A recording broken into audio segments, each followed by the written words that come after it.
Hello and welcome to Hank's Place. We're finishing up our look at the grace of God upon the seven churches found in the book of Revelation. Today, it's that well-known verse, Revelation 3:20. Behold, I stand at the door and knock. Now, here's something you may not have known.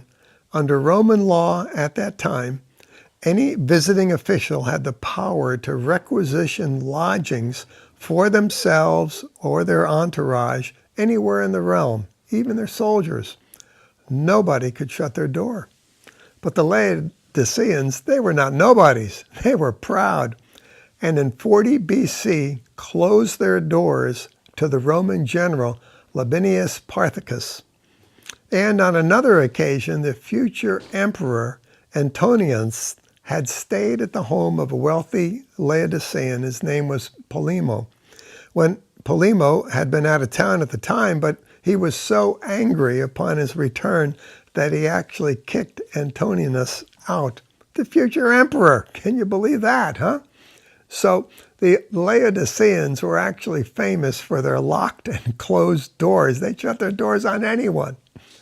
Now we have Jesus gently knocking, asking for permission to come in. Whoa, this is amazing. Here is the Lord of the universe, outside perhaps the worst church in the Bible, asking to enter and dine with him. What a breathtaking picture of God's grace. Now Jesus says, if anyone hears my voice, so these letters are for all of us. And that door in Laodicea is also the door to our hearts.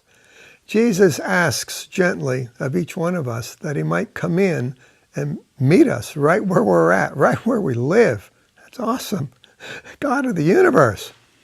We open the door by saying yes to Jesus. There's no hoops. There's no entrance exam. There's no performance standard, things having it made right.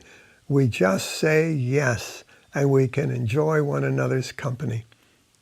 Now, verse 21 says Jesus promises that overcomers will sit down with him on his throne. Now, there's no question about us being overcomers, for Ephesians 2:6 declares that believers have already been seated with Christ in the heavenlies. God has seated us with his Son, Jesus Christ. We have been seated with Christ, with him upon his throne. So Jesus is telling these Laodiceans to discard their self-righteousness and allow him to elevate them to a position they could never attain to, the very throne of God. This is absolutely awesome. Now, dear friend, as we've looked at these seven churches, have you found Jesus to be the same yesterday, today, and forever? Well, my takeaway is, let's run to Jesus. Let's trust in Jesus.